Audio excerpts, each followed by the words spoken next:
LPU ప్లేస్మెంట్ల రికార్డులు సృష్టిస్తోంది. Final year student 2.5 కోట్ల ప్యాకేజ్ పొందుతున్నారు. 1700 మందికి పైగా ఎల్పియు స్టూడెంట్స్ 10 లక్షల నుంచి 2.5 కోట్ల ప్యాకేజెస్ పొందారు. విద్యా విప్లవం ప్రారంభమైంది లవ్లీ ప్రొఫెషనల్ యూనివర్సిటీలో. నమస్తే, వెల్కమ్ టు మ్యాగజైన్ స్టోరీ. అసిధార వ్రతం.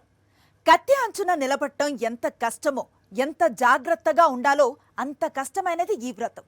దంపతులు బ్రహ్మచర్యం పాటించే సందర్భంలో తమ మధ్య కత్తిని ఉంచి నిద్రపోవటానికి కూడా అసిధార వ్రతం అంటారు. వనవాసంలో 14 ఏళ్లు సీతారాములు అసిధార వ్రతాన్ని పాటించారని చెప్తారు. అత్యంత నిష్ఠతో నియమబద్ధులై ధర్మం తప్పకుండా తన పని తాను చేసుకుపోవటమే అసిధార వ్రత లక్షణం. పచ్చ పత్రికాధిపతి రామోజీరావు ఈ మాట పదే పదే చెప్పేవారు. తన దగుల్బాజీ కుట్రలకు కుతంత్రాలకు పత్రికని వేదికగా చేసుకుని తన తప్పుడు రాతలను, నీచపు రాతలను అసిధార వ్రతంతో పోల్చటం రామోజీరావు దగాకోరుతనానికి నిదర్శనం. ఇప్పుడు తండ్రిని మించిన తనయుడిగా తయారవుతున్నారు కిరణ్. జగన్ మీద, జగన్ పాలన మీద, వైఎస్ఆర్సీపీ నేతల మీద అసత్య కథనాలతో నిస్సిగ్గుగా విషం కక్కుతున్నారు. పాత్రికేయం ముసుగులో పచ్చ ముఠాకి కొమ్ము కాస్తూ ఈనాడు మళ్లీ అడ్డంగా దొరికిపోయింది. దీనిపైనే ఇవాల్టి మ్యాగజైన్ స్టోరీ. నువ్వు ఇంతకు మించి దిగజారో అనుకున్న ప్రతిసారి యు ప్రూవ్డ్ మీ రాంగ్. ఒక తెలుగు సినిమాలో డైలాగ్. చంద్రబాబు ఈనాడుకు సంబంధించి తెలుగు ప్రజలు ఇదే డైలాగ్ని పదే పదే గుర్తు చేసుకుంటూనే ఉంటారు. ఇంత నీచంగా కూడా వ్యవహరిస్తారా అనుకున్న ప్రతిసారి అంతకు మించి అన్నట్లుగా చెలరేగిపోవటం పచ్చ బ్యాచ్కి, ఎల్లో మీడియాకి పరిపాటైపోయింది. జగన్ హయాంలో జరగని లిక్కర్ స్కామ్ జరిగిందని ఒక కుట్ర పన్ని ఆ కుట్ర నిజమే అని నమ్మించడానికి వరుస అసత్య కథనాలను వండి వార్చుతోంది ఈనాడు. పాత్రికేయం ముసుగులో నిర్లజ్జగా పచ్చ ముఠాకి కొమ్ము కాస్తూ మరోసారి అడ్డంగా దొరికిపోయాడు ఈనాడు కిరణ్. ఆంధ్రప్రదేశ్ భవిష్యత్తుని, ప్రజల ఆశలను, ఆకాంక్షలను వెక్కిరిస్తూ అరాచక పాలన సాగిస్తోంది కూటమి ప్రభుత్వం. ఇప్పుడు ఏపీ ప్రజలకు సమస్య ఇదొక్కటే కాదు, మరొకటి కూడా ఉంది. అదే ఎల్లో మీడియా. చంద్రబాబు అరాచకాలను ఆహా ఓహో అంటూ పొగిడేస్తూ జగన్మోహన్ రెడ్డి మీద విషం కక్కుతోన్న ఎల్లో మీడియాని, ముఖ్యంగా ఈనాడుని చూసి తెలుగు ప్రజలంతా నివ్వెరపోతున్నారు. ఈనాడు కిరణ్ ని, పచ్చమూకని వేరు చేసి చూడ్డానికి వీల్లేదు. ఈయన కూడా ఆ తానులో ముక్కే, పచ్చ మందలో శాశ్వత సభ్యుడే.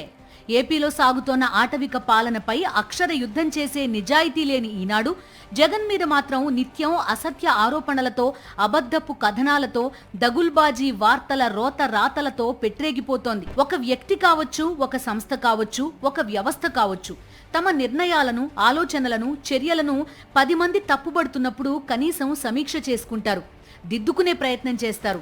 కానీ 5.5 కోట్ల మంది ప్రజలు ఎల్లో మీడియా నీచపు రాతలను ఏవగించుకుంటున్నా, అసహ్యించుకుంటున్నా, నిర్లజ్జగా, నిస్సిగ్గుగా జగన్ పాలన మీద విషం చిమ్ముతూనే ఉంది ఎల్లో మీడియా. ప్రతిరోజు జగన్ మీద అచ్చోసిన అక్షరాలతో దాడి చేయడమే ఎల్లో మీడియా లక్ష్యం అయితే, ఈనాడు అంతకు మించి అంటూ రోతరాతలతో రెచ్చిపోతూ ఉంటుంది. విలువల వలువలూడదీసి పచ్చి అబద్ధాలు అచ్చేయడంలో ఈనాడు ఆరితేరిపోయింది. 5 ఏళ్ల జగన్ పాలనలో అమలైన సంస్కరణలు, సంక్షేమ పథకాలు, అభివృద్ధి కార్యక్రమాల గురించి దేశమంతా ఇప్పటికీ గొప్పగా చెప్పుకుంటుంటే పచ్చముఠా మాత్రం విషం కక్కుతోంది. అందులో భాగంగానే అసలు జరగని లిక్కర్ స్కామ్ జరిగిందని చంద్రబాబు ప్రభుత్వం కుట్రకి తెరతీస్తే, ఆ జరగని లిక్కర్ స్కామ్ పై అసత్య కథనాలతో, దిక్కుమాలిన వార్తలతో శునకానందం పొందుతోంది ఎల్లో మీడియా. అందులో ఈనాడు నిర్లజ్జగా ప్రముఖ పాత్ర పోషిస్తోంది. ఇదిగో ఒకసారి ఇలా చూడండి. గత మే నెల 23న ఈనాడులో బ్యానర్ ఐటెం ఇది. 1000 కోట్లు దోచేసి ఆధారాలు చెరిపేసి అంటూ అసత్య కథనాన్ని తన పత్రికలో వండివార్చారు రామోజీ పుత్రరత్నం కిరణ్. జగన్ హయాంలో జరగని లిక్కర్ స్కామ్ పై ఎల్లో మీడియా ఎంత అవాస్తవాలు, అభూత కల్పనలు ప్రచారం చేస్తుందో చెప్పడానికి ఈ దిక్కుమాలిన వార్తే ఉదాహరణ. జగన్ హయాంలో 1000 కోట్ల రూపాయల లిక్కర్ స్కామ్ చేయడమే కాకుండా ఆధారాలు కూడా ధ్వంసం చేసేశారట. ఆ ధ్వంసం చేసిన డేటా 375 కోట్ల పేజీలట. మీరు విన్నది నిజమే, 375 కోట్ల పేజీల ఆధారాలను జగన్ పాలనలో ధ్వంసం చేశారట. లిక్కర్ స్కామ్ అసలు జరగలేదు కాబట్టి ఆధారాలు ఎలాగూ ఉండవు. అందుకే ఆ ఆధారాలను ధ్వంసం చేశారని ఒక అసత్య కథనం వండి పారేశారు. పనిలో పనిగా రాష్ట్ర బెవరేజెస్ కార్పొరేషన్ సర్వర్లు, డేటా సిస్టమ్స్ నుంచి 375 కోట్ల పేజీలకు సంబంధించిన 3.58 లక్షల జీబీ డేటా డిలీట్ చేశారని రాసి పారేశారు ఈనాడు కిరణ్. 100 పేజీలు కాదు, 1000 పేజీలు కాదు, 1,00,000 పేజీలు కాదు, ఏకంగా 375 కోట్ల పేజీల డేటాను ధ్వంసం చేశారన్న ఈనాడు విషపు రాతలు చూసి సాధారణ పాఠకులు కూడా బిత్తరపోయారు. అసలు 375 కోట్ల పేజీలకు సమానమైన డేటా ఏంటి? అంత డేటాని డిలీట్ చేయడం ఏంటి? చివరికి లిక్కర్ స్కామ్ లో ఆధారాలను ధ్వంసం చేశారంటూ స్కామ్ కి సంబంధించి ఆధారాలు లేవన్న విషయాన్ని కాస్తగా లీక్ చేయడం ఏంటి? ఇలాంటి సందేహాలే అనేకం వచ్చి ప్రశాంత్ రెడ్డి అనే సమాచార హక్కు కార్యకర్త రాష్ట్ర బెవరేజెస్ కార్పొరేషన్ ని సంప్రదించాడు. ఏపీ బీసీఎల్ సర్వర్లు, డేటా సిస్టమ్స్ నుంచి 375 కోట్ల పేజీలకు సంబంధించిన 3.58 లక్షల జీబీ డేటా డిలీట్ చేశారంటూ ఈనాడు రాసిన వార్త నిజమేనా అని ప్రశ్నించాడు. దీంతో ఆర్టీఐ కార్యకర్త అడిగిన ప్రశ్నకి సమాధానంగా గత ప్రభుత్వ హయాంలో తమ వద్ద ఎలాంటి డేటా డిలీట్ కాలేదని, అసలు అలాంటిదేమీ జరగలేదని ఏపీ బీసీఎల్ వెల్లడించింది. అది కూడా అధికారికంగా ఇన్ఫర్మేషన్ యాక్ట్ కింద చెప్పిన జవాబు. అంటే జగన్ హయాంలో 375 కోట్ల పేజీల డేటా డిలీట్ కావడం కాదు కదా, ఒక్క రసీదుకి సంబంధించి డేటా కూడా డిలీట్ కాలేదని సాక్షాత్తు ఏపీ బెవరేజెస్ కార్పొరేషనే తేల్చి చెప్పింది. ఈనాడు పాత్రికేయ వృత్తి ముసుగులో పచ్చముఠా కార్యకర్తగా వ్యవహరిస్తూ జగన్ లక్ష్యంగా ఎంత విషం కక్కుతుందో చెప్పడానికి ఈ దిక్కుమాలిన కథనం చిన్న ఉదాహరణ మాత్రమే. ఈనాడులో ఎంత దుర్మార్గమైన వార్త అంటే 3.58 లక్షల జీబీల డేటా నాశనం చేసిన వైకా మద్యం ముఠ. ఆ డేటా 375 కోట్ల పేజీలు, రికార్డులు, డాక్యుమెంట్లకు సమానం. ఇది వాళ్ళు హెడ్డింగ్ పెట్టింది. ఒక ఆర్టీఐ సామాజిక కార్యకర్త ఏపీఎస్పీబీసీ వాళ్ళని అడిగితే వాళ్ళు సమాధానం ఏం చెప్పారంటే, ఇట్లాంటి డేటాను మేము చూడలేదు, అసలు ఇట్లాంటి డేటాను ఎరేజ్ చేసినట్టు గాని ఇవన్నీ కూడా మా రికార్డుల్లో లేవు చెప్పిన జవాబు. దీన్ని రాసిన దానికి క్షమాపణ చెప్పకపోతే, ఆ టీవీ ప్రసారం చేసినందుకు కూడా క్షమాపణ చెప్పకపోతే మేము న్యాయస్థానాలను, అలాగే ప్రెస్ కౌన్సిల్ ఆఫ్ ఇండియాను, ప్రెస్ ట్రస్ట్ ఆఫ్ ఇండియాను అందరినీ ఇలా పైన చర్యలు తీసుకోవాలని చెప్పి ఖచ్చితంగా కోరుతాం. జర్నలిజం ప్రజల పక్షాన నిలబడాలి, ప్రతిపక్షాల పక్షాన నిలబడాలి. కానీ ఎల్లో మీడియా మాత్రం పచ్చమూక పక్షాన మాత్రమే వకాల్తా పుచ్చుకుంటుంది, పచ్చముఠా పక్షాన మాత్రమే నిలబడుతుంది. చంద్రబాబు అండ్ కోని భుజాలకెత్తుకుని మోయడమే తమ బాధ్యతని నిస్సిగ్గుగా ప్రతినిత్యం చాటుతూనే ఉంటుంది. గోబెల్స్ కూడా సిగ్గుపడేలా జగన్ మీద విషపు రాతలు రాస్తూ, రోత కథనాలు ప్రసారం చేస్తూ, గలీజు విశ్లేషణలు చేస్తూ పైశాచికానందం పొందుతోంది. అందులో ఈనాడు మరింత నిర్లజ్జగా తన పచ్చబుద్ధిని నిత్యం బయటపెడుతూనే ఉంది. జరగని లిక్కర్ స్కామ్ కేంద్రంగా వైఎస్ఆర్సీపీ మీద టీడీపీ కుట్ర మొదలుపెట్టిన క్షణం నుంచి ఇటు ఈనాడు కిరణ్ తో పాటు ఎల్లో మీడియా తమ పని మొదలు పెట్టేశారు. అసత్యాలతో, అవాస్తవాలతో జరగని స్కామ్ జరిగిందని ప్రజలను మభ్యపెట్టడానికి అక్షర వ్యభిచారం చేస్తూనే వచ్చారు. ఈ పచ్చ మీడియా, పచ్చ పత్రికల సహకారంతో రోజు విషపురాతలు, ఆ టీవీ డిబేట్లు, వీళ్లే న్యాయ నిర్ణేతలు, ట్రయల్ చేసేది వీళ్లే. ఏదైనా కానీ ఇది ఫలాంది ఇంకా ఎందుకు మీరు సంపాదించలేదని క్వశ్చన్ చేసేది వీళ్లే, పత్రికల వాళ్లే. ఎవరిని సిట్టుని, దర్యాప్తు అధికారులని. ఇంకా ఫలాని వాళ్ళని ఎందుకు అరెస్టు చేయలేదని రాసేది వీళ్లే. అరెస్టు చేయకముందే వాళ్ళ వ్యక్తిత్వ హననాన్ని, వాళ్ళ మొత్తం చరిత్ర తప్పుడుగా చిత్రీకరించి వాళ్ళు దొంగలు, దోపిడీదారులు అని పాపం వాళ్ళ కుటుంబాలన్నింటినీ వ్యక్తిత్వ హననం చేసి ప్రజల్లో వాళ్లకు చులకన భావం లాగా ఏర్పాటు చేసి తర్వాత అరెస్టు చేయించడం. అరెస్టు చేయించిన తర్వాత వాళ్ళతో మళ్లీ తప్పుడు ఇంకొకరిని తీసుకొని బెదిరించి తప్పుడు సాక్ష్యాలు స్వీకరించి దాని ద్వారా వాళ్లను సాక్షిగా చేర్చుకుని మిగతా వేరే ముద్దాయిలను అరెస్టు చేయడం అనేది ఈ మొత్తం నిత్య కృత్యం అయిపోయింది. లిక్కర్ స్కామ్ గురించి మాత్రమే కాదు, జగన్ ని లక్ష్యంగా చేసుకుని వైఎస్ఆర్సీపీ నేతలను టార్గెట్ చేస్తూ ఈనాడు నిత్యం రోత రాతలతో తన పచ్చబుద్ధిని ప్రదర్శిస్తూనే ఉంది. పచ్చ ప్రయోజనాలను కాపాడడమే పాత్రికేయం. పచ్చముఠాని పవర్లో ఉంచేందుకు ఏం చేసినా అది పాత్రికేయమే. ఈ సిద్ధాంతాన్ని మొదట అమలు చేసింది ఈనాడే. ఆ తర్వాత ఇది ఎల్లో మీడియా సిద్ధాంతం అయింది. ప్రజలు చీకొట్టినా, చీత్కరించుకున్నా నిస్సిగ్గుగా, నిర్లజ్జగా పచ్చముఠా ప్రయోజనాల కోసం ఎంతకైనా దిగజారడంలో ఈనాడు కిరణ్ ప్రతిభా పాటవాలు చూసి తెలుగు ప్రజలు నివ్వెరపోతున్నారు. దిగజారుడు రాజకీయాలకు care of address Nara Chandrababu Naidu, దిగజారుడు జర్నలిజానికి కేర్ ఆఫ్ అడ్రస్ ఈనాడు కిరణ్. నయవంచన రాజకీయాలకు నిలువెత్తు అద్దం చంద్రబాబు, నీచపు రాతల నికృష్ట కథనాలకు నిలువెత్తు రూపం ఈనాడు కిరణ్. ఇలా చెప్పుకుంటూ పోతే ఇద్దరికీ చాలా దగుల్బాజీ ట్యాగ్ లైన్స్ ఉన్నాయి. ఇప్పుడు వీరిద్దరూ మరో ఘనతని సాధించారు. తుడి చేసుకునే రాజకీయాలకు పెన్నిదిగా చంద్రబాబు మారితే, తుడి చేసుకునే జర్నలిజానికి గురువుగా కిరణ్ తయారయ్యాడు. ఇంతకీ ఈ తుడి చేసుకోవటం ఏంటి అంటారా?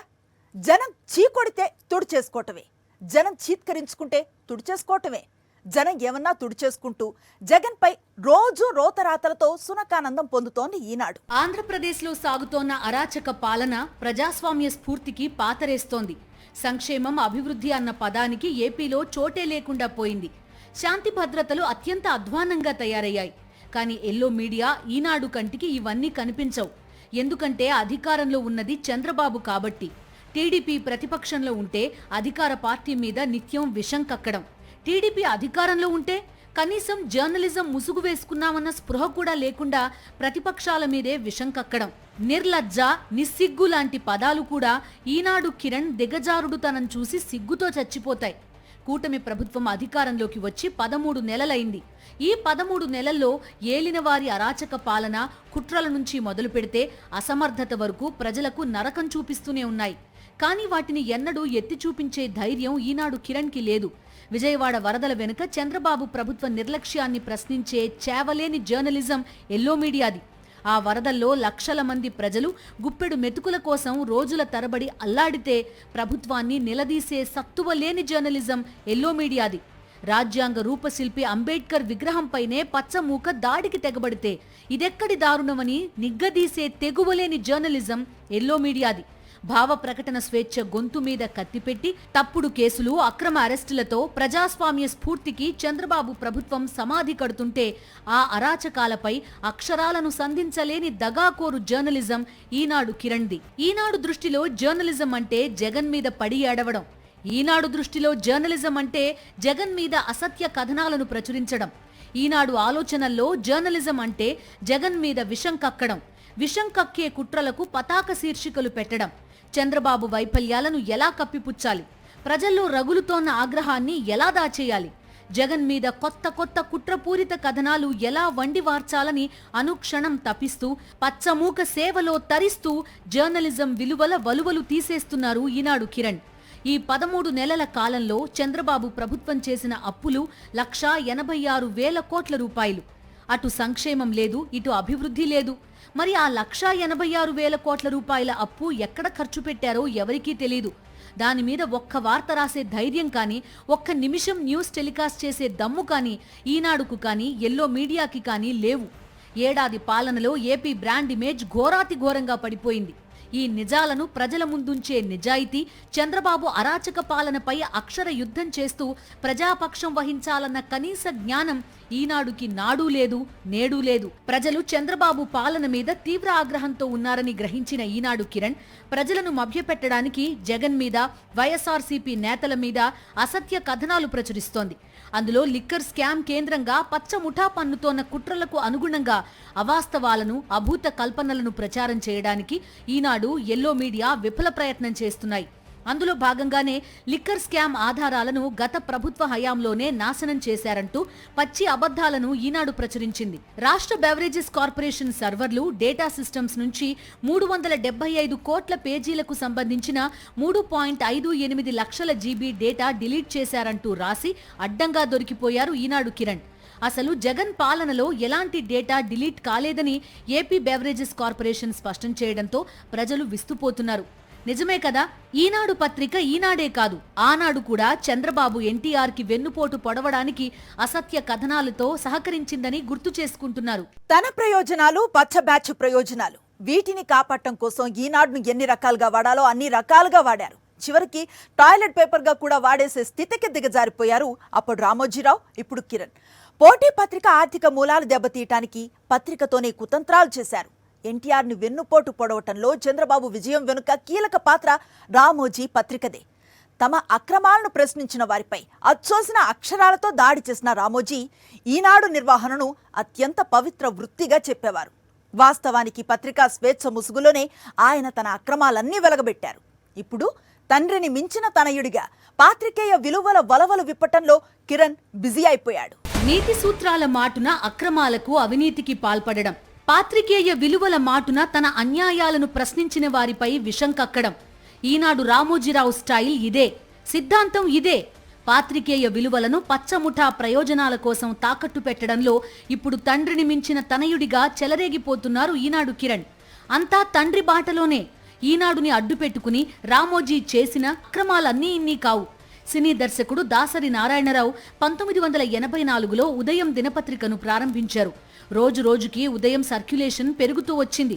అదే సమయంలో ఈనాడు సర్క్యులేషన్ తగ్గడం మొదలైంది. ఉదయం సర్క్యులేషన్ రామోజీకి వణుకు పుట్టించిందని సీనియర్ జర్నలిస్టులు చెబుతుంటారు. కాలక్రమంలో ఉదయం పత్రిక దాసరి నారాయణరావు చేతుల నుండి మాగుంట సుబ్బిరామిరెడ్డి చేతుల్లోకి మారింది. ఉదయం పత్రికను వార్తల పరంగా కొట్టలేమని తేల్చుకున్న రామోజీరావు ఉదయం పత్రికకు ఉండే ఆర్థిక మూలాలపై దృష్టి సారించారు. ఉదయం యాజమాన్యానికి మద్యం వ్యాపారాలు కూడా ఉన్నాయి. ఆ ఆదాయ మార్గాన్నే దెబ్బతీయాలనుకున్న రామోజీరావు సంపూర్ణ మద్య నిషేధ ఉద్యమాన్ని సృష్టించారు. దానికి ఈనాడు పత్రిక మద్దతుగా ఉంటుందని చెప్పి హడావుడి చేశారు. నిజానికి అప్పట్లో సారాకు వ్యతిరేకంగా ఉద్యమం వచ్చింది. దాన్ని సొంతం చేసుకుని మద్య నిషేధంగా మార్చేశారు రామోజీ. 1994 ఎన్నికల్లో టీడీపీ గెలిస్తే మద్య నిషేధం విధిస్తామని ఎన్టీఆర్ హామీ ఇచ్చేంతగా ఉద్యమం సాగుతున్నట్టు రామోజీ ఈనాడులో హడావుడి చేశారు. ఆ ఎన్నికల్లో విజయం సాధించిన ఎన్టీఆర్ మద్య నిషేధం అమలు చేశారు. దీంతో ఉదయం పత్రికకు ప్రధాన ఆదాయ వనరు కొంతమేర దెబ్బతింది. ఆ తర్వాత పత్రిక మూతబడింది. ఆ వెంటనే ఎన్టీఆర్కి వెన్నుపోటు పొడిచే క్రమంలో చంద్రబాబుకి ఈనాడుని అండగా నిలిపారు రామోజీ. చంద్రబాబు సీఎం అవగానే మద్య నిషేధం వల్ల సారా గంజాయి వినియోగం పెరిగిపోతోందని చెబుతూ మద్య నిషేధం ఎత్తేశారు. మద్య నిషేధం ఉండడం వల్లే నష్టం ఎక్కువ అంటూ ఎడిటోరియల్స్ రాసిన రామోజీ మద్య నిషేధం ఎత్తివేత చాలా గొప్ప సంస్కరణ అంటూ వార్తలు వండివార్చారు. ఎన్టీఆర్ కి వెన్నుపోటు పొడిచిన చంద్రబాబుకి అన్ని విధాలుగా అండదండ అందించింది రామోజీనే. ఈనాడు సహకారంతోనే ఇదంతా చేశారు. 1994 ఎన్నికలకు ముందు ఎన్టీఆర్ రెండో పెళ్లి చేసుకున్నారు. లక్ష్మీ పార్వతిని ఆయన వివాహం చేసుకోవడం చంద్రబాబు నాయుడికి ఇష్టం లేదు. దీంతో 94 ఎన్నికల్లో టీడీపీ ఓటమి ఖాయమని చంద్రబాబు బ్యాచ్ ప్రచారం చేసింది. రామోజీరావు కూడా టీడీపీ ఓడిపోతుందని సర్వేలు చూపిస్తూ ఎన్టీఆర్ని భయపెట్టే ప్రయత్నం చేశారు. కానీ ఆ ఎన్నికల్లో ఎన్టీఆర్ ఘన విజయం సాధించారు. చంద్రబాబు ఎన్టీఆర్కి వెన్నుపోటు పొడిచిన వేళ మెజారిటీ ఎమ్మెల్యేలు బాబు వెంట లేరు. ఆ మాటకొస్తే బాబు వెంట నాడు ఉన్నది వేళ్ల మీద లెక్క పెట్టేంత మంది ఎమ్మెల్యేలే. కానీ వైస్రాయ్ హోటల్లో మెజారిటీ ఎమ్మెల్యేలు చంద్రబాబుతో ఉన్నారంటూ ఈటీవీ ఈనాడులో ఊదరగొట్టారు. దీంతో ఎన్టీఆర్ వైపు ఉన్న ఎమ్మెల్యేలతో పాటు తటస్థంగా ఉన్నవాళ్లు కూడా వైస్రాయ్ వెళ్లిపోయారు. నాటి నుంచి చంద్రబాబు అరాచకాలకు కుట్రలకు ఈనాడు కూత పెడుతూనే ఉంది. ఇప్పుడు ఆ బాధ్యతని అందుకుని పాత్రికేయ విలువలకు పాతరేయడంలో రామోజీకి మించిన సమర్థతతో నిత్యం సత్యాన్ని హత్య చేస్తూనే ఉన్నారు ఈనాడు కిరణ్. ఇది వాటి మ్యాగజైన్ స్టోరీ. మరో ఇంట్రెస్టింగ్ టాపిక్ తో మళ్ళీ కలుద్దాం. అంతవరకు స్టే ట్యూన్ టు సాక్షి.